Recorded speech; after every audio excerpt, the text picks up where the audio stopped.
లోకంలో ఒకసారి ఇంట గెలిచి రచ్చ గెలువు.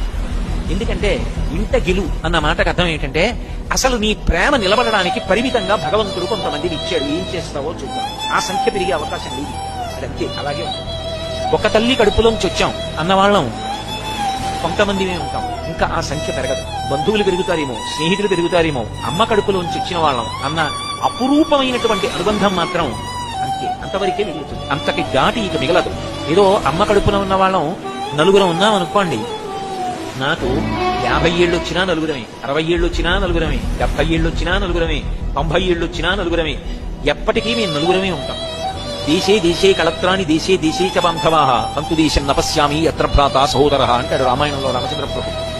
ఎక్కడికో వెళ్ళినా పెళ్ళవుతుంది, భార్య దొరుకుతుంది. ఎక్కడికి వెళ్ళినా బంధువులు దొరుకుతారు. ఎందుకనంటే కాబట్టి బంధువులు దొరుకుతారు, స్నేహితులు దొరుకుతారు, తోడపుట్టినవాళ్ళు.